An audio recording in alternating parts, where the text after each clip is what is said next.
नमस्कार, मी साधना, माझा आवाज मध्ये आपलं स्वागत। तर पाहूयात एक महत्त्वाची बातमी। आम्हाला असं वाटलं की मावळ लोकसभा मतदारसंघाच्या खासदारांना गद्दारी केल्यावर ते पक्ष आहे की नाही, पण जनसंवाद नसून जनतुफान निर्माण झालेलं मी पाहतोय। शिवसेना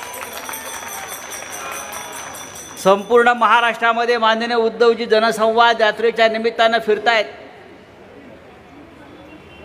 आता जनसंवाद म्हणजे काय असतो की लहान लहान बैठका घेणं, शाखेत जाणं, कार्यालयात जाणं,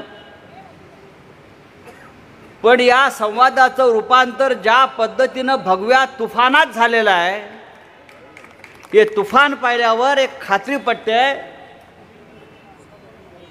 की कितीही डुप्लिकेट शिवसेना येऊ द्यात, बाळासाहेब ठाकरेंची आणि उद्धव ठाकरेंची शिवसेना हीच या महाराष्ट्रामध्ये, या देशामध्ये अजिंक्य आणि अजय राहिल्याशिवाय राहणार नाही। इकडल्या खासदारांनी बेईमानी केली तेव्हा वाघेरे पाटील, आपल्यावर जबाबदारी फार मोठी आहे, ही गद्दारी ते कायमची काढण्याची। पुन्हा या मावळ या लोकसभा मतदारसंघाचं वैशिष्ट्य असं आहे गीते साहेब, रायगड आहे आणि वर मावळ आहे आणि दोन्ही जिल्हे छत्रपती शिवाजी महाराजांचे। या दोन्ही भूमीवर छत्रपती शिवाजी महाराजांच्या पदस्पर्शाने पावन झालेले हे दोन्ही जिल्हे आहेत आणि या मातीला कलंक लावण्याचं काम ज्यांनी केलं इथे, त्यांना इकडली जनता माफ करणार नाही। कालच माननीय उद्धव साहेबांनी फार मोठी घोषणा केलेली आहे आणि ती घोषणा जिथे पोचायची तिकडे पोचलेली आहे। तुमचे नरेंद्र मोदी काय म्हणतात, अब की बार 400 पार। उद्धवजींनी घोषणा दिली आहे, अब की बार भाजपात तडीपार। आणि काल ही तडीपारीची नोटीस उद्धव ठाकरे साहेबांनी काढली आहे।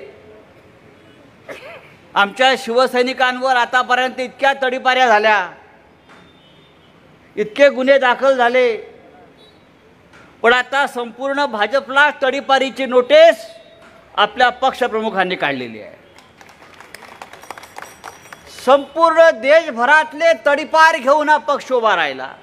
सगळे भ्रष्टाचारी, सगळे चोर, सगळे दरोडेखोर, सगळे बलात्कारी, सगळे भ्रष्टाचारी, या सगळ्यांचा तडीपार पक्ष कुठला असेल तर तो भारतीय जनता पक्ष। अशा भारतीय जनता पक्षाला या महाराष्ट्राच्या मातीमध्ये स्थान मिळू नये, हा पक्ष इथून कायमचा नेस्तनाबूत केला पाहिजे, यासाठी माननीय उद्धव ठाकरे साहेबांनी जो संघर्ष सुरू केलेला आहे त्या संघर्षाला आपण साथ दिली पाहिजे। मावळ तर आपण जिंकणारच आहोत, बाजूला रायगड जिंकणार आहोत आणि संपूर्ण महाराष्ट्रामध्ये शिवसेनेच्या माध्यमातून महाविकास आघाडीचे 48 पैकी किमान 40 खासदार निवडून आणायचे आणि या दिल्लीतून नरेंद्र मोदीचं सरकार हद्दपार तडीपार करायचं, यासाठी हा जनसंवाद, हा मेळावे ठिकठिकाणी सुरू आहे। काल नरेंद्र मोदी यांनी फार मोठा विरोध केला जयंतराव। खरं म्हणजे या भारतीय जनता पक्षाचे जे प्रमुख लोक आहेत त्यांना शेठ म्हणतात, शेठ। इकडे पण एक शेठ आहेत ना, मी ते शेठ होतात, जनता गरीब होते। नरेंद्र मोदींना पण काही लोक शेठ म्हणतात, हां शेठ म्हणतात, शेठ अडाणीचे शेठ ना सगळे। त्या नरेंद्र मोदींनी काल भारतीय जनता पक्षाला 2000ची देणगी दिली। आपण पाहाच वृत्तपत्र पहा, प्रधानमंत्री नरेंद्र मोदी यांनी भारतीय जनता पक्षाच्या निवडणूक निधीला 2000 रुपये देणगी दिली शेठनी। अरे तुझ्या खात्यामध्ये इलेक्ट्रॉल बॉन्डच्या माध्यमातून, भ्रष्टाचाराच्या माध्यमातून 7000 कोटी रुपये कसे गोळा केले ते आधी सांगा। सुप्रीम कोर्टाने हा प्रश्न विचारलेला आहे, 7000 कोटी तुमच्या खात्यामध्ये आले कुठून आणि तुम्ही 2000 कोटीची देणगी देऊन नाटक करताय। हे ढोंग भारतीय जनता पक्षाचं आहे। ही लफंगेगिरी भारतीय जनता पक्षाची आहे, ती आपल्याला संपवायची आहे. ज्या उत्साहानं आपण पनवेलला स्वागत केलं, मला खात्री आहे मावळपासून रायगडपर्यंत संपूर्ण वातावरण भगवं झाल्याशिवाय राहणार नाही, आणि ते होताना दिसतं आहे. मी वाघेरे पाटलांना एवढं सांगेन, आपण शिवसेना परिवारामध्ये आलेला आहात आणि पूर्णपणे मिसळून गेलेला आहात. आता आमच्या बबनराव पाटलाकडून पण थोडे धडे तुम्ही घ्यायला पाहिजेत.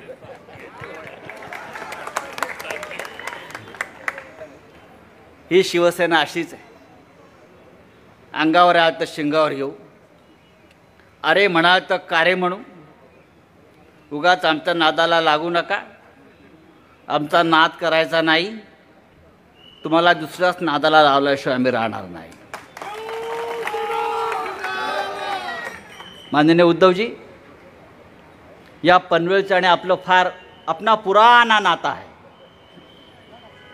मला असं वाटतं की प्रबोधनकार ठाकरे त्यांचे आजोबा म्हणजे ठाकरे कुटुंबाचं मूळ या पनवेलमध्ये आहे. आणि हे बाळासाहेबांनी अनेकदा आपल्या भाषणात सांगितलं, आणि म्हणून त्या दृष्टीनं सुद्धा एक नातं म्हणून, एक भावना म्हणून सुद्धा या पनवेलला केलेलं आपण स्वागत फार महत्त्वाचं आहे.